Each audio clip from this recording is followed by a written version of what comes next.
A big night for many states. You know the music. If you follow the news, you probably know it is another election day in America, and we have you covered on the beat this hour as well as through all of our special coverage tonight on MS Now. I'll tell you the latest. These 6 states have voters going to the polls.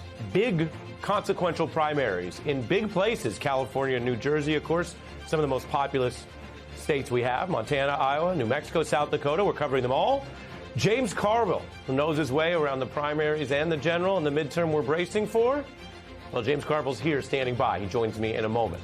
I do want to share the context for these elections. There are fears across the Republican Party that Donald Trump is not only going to be held accountable for what he's done, for policy failures, for an open-ended war, for high prices, but also for really gaffes of choice, damaging the Republican Party and its brand at a vulnerable time with scandals, vanity projects, blunders, odd statements, late-night out-of-touch tweeting, and a real rejection of people's concerns about this economy.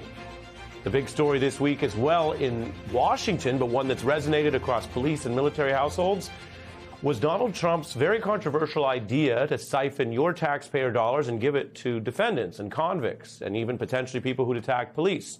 Now the administration is trying to retreat, to back away from that over $1 billion fund, which could pay all kinds of people. As we've reported, it's already paused in court. It may be a situation where they know they're losing and want to get out from under it. It's also not a story that is over yet. We've told you we will cover these types of controversies without fear or favor. We will tell you what the law is. I've told you from the jump that much of this program is unprecedented and likely unlawful, but that has to be tested in court. Right now, it's merely paused. And so whether this is a game where they're trying to back down from it during voting and a period of pressure, or whether they're really going to drop the whole thing, is an open question. Indeed, in our democracy, sometimes it depends on what happens, what you do, what the public says, the reaction, the pressure. I can tell you that the acting DOJ chief, Blanche, was before lawmakers today who have, in both parties, been very upset, concerned, even described as, quote, pissed or angry about this proposal, this program. Now, he was saying the administration will basically, in his view, not go forward with most parts of the fund. But we're not just taking his word for it, and there hasn't been a formal dissolution of the program. Trump also doubling down on these so-called revenge politics, basically trying to do the very lawfare he said he wouldn't do and put more partisan warriors in positions that could endanger you and our national security, because instead of having competent veterans or intelligence professionals, he now has what is considered one of his sort of most extreme, unqualified individuals with no intelligence credentials whatsoever, appointed to lead and be acting director of national intel. In other words, someone who probably could not get a entry-level job in intelligence at that organization, at that part of the federal government, has been put in to lead it. And if it's not for his credentials, what's it for? Well, we have reporting on that. It's for the partisan brawling. Other top MAGA voices who failed to push Trump to get back focused on the things that would actually potentially help him hold on to Congress, they are now saying it's probably too late. It's going to be a Republican midterms wipeout. Now, as with all predictions, whether you like the sound of them or not, these are predictions. It's still important that everyone make up their own mind and go vote. And I like to remind you of that, especially on a night like tonight, where people in some parts of the country are still voting. And these are primaries, not the midterms yet. But with that in mind, people who've been around politics a lot, who have been sympathetic to Trump and the MAGA movement, like Megyn Kelly, saying this. We assume we're going to lose the House on Team GOP. But now more and more political pundits are predicting that the Republicans are going to lose the Senate. So all the math is bad. We don't have the cards to play. It's already a quagmire.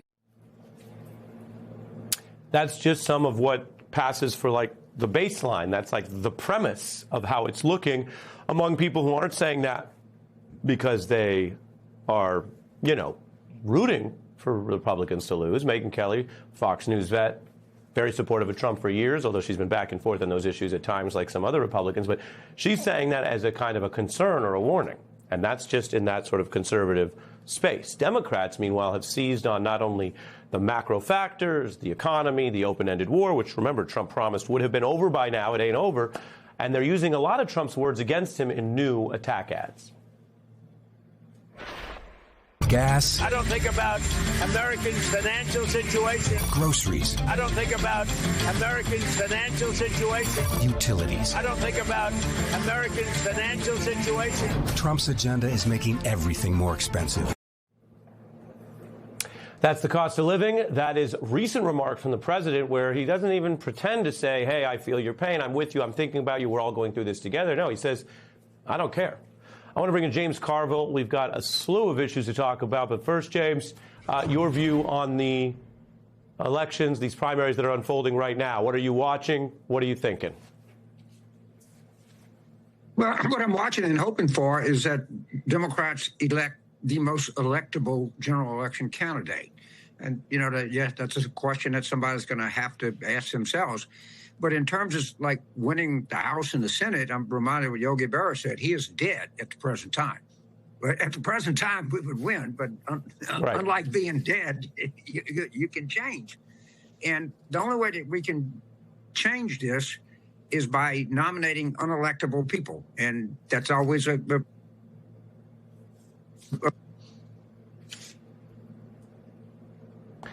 I lost you maybe for a second, but I got you back, and I'm going to play. Here was Ted Cruz just today. Do you think that will hold in the midterms, meaning that the idea of national security, which I think is where you would argue, versus whatever you think the implication is for inflation, for the price of gas? I don't think it's going to impact the midterms materially. I've seen no data that suggests that this is having a big impact on the midterms. He hasn't seen it.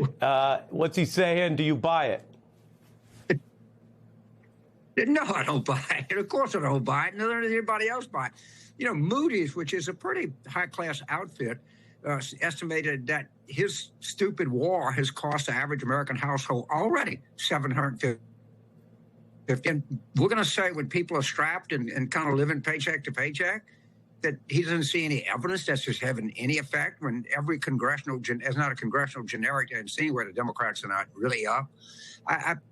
Look, Senator Cruz is a very educated man. He knows better than this. I don't say he'd be ashamed of himself, but he knows he's not telling the truth. And people watching that, of course, this impacts people's views. If you don't think it does, ask Kamala Harris. There's no doubt about it.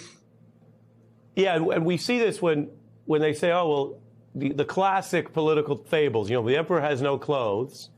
And in the beginning of the fable, everyone's going along with it. That's what the story's about. You almost get the feeling that Trump says none of this matters, which a lot of people say is like being naked intellectually, politically, to what's actually going on.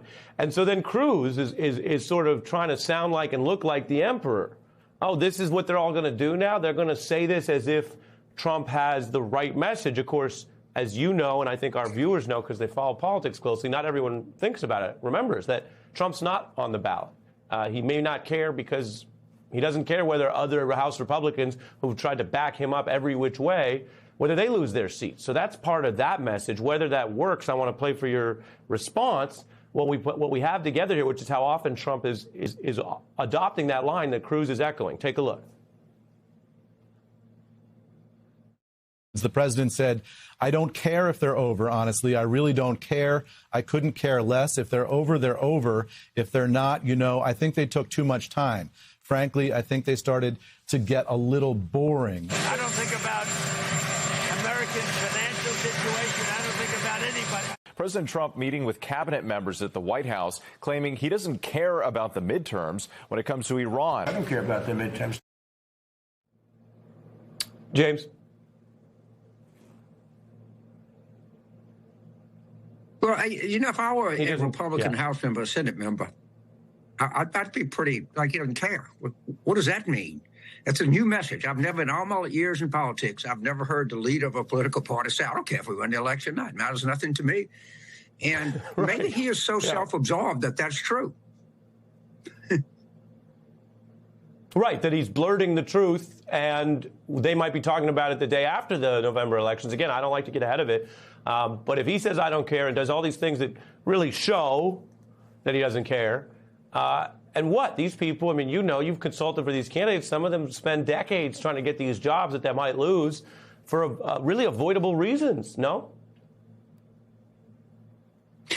Yeah, and you know, political party he doesn't care. He doesn't, what accomplishments he has. They're very meager. I'm trying to give me a couple of weeks and I can come up with something. But it's very unique that a president would say, "I don't care." You know, the other thing is something is wrong here. This guy goes to Walter Reed more than I go to the bathroom. I mean, there's something here that's just not adding up. And I'm not sure that we know what it is, but I suspect at some point we will know. And can you imagine when we have troops and we have a dangerous situation that he's bored by it? But tell you who's not bored are people on the Gerald R. Ford that were like deployed for 9 months. I guarantee you they're not bored. I guarantee you the pilots that are flying these missions, the ships that are guarding these things, they're not bored at all. This is amazing that you'd say, I'm bored about the United States' position when we have troops somewhere. I can't, it's almost impossible to digest. It's just not any fun anymore.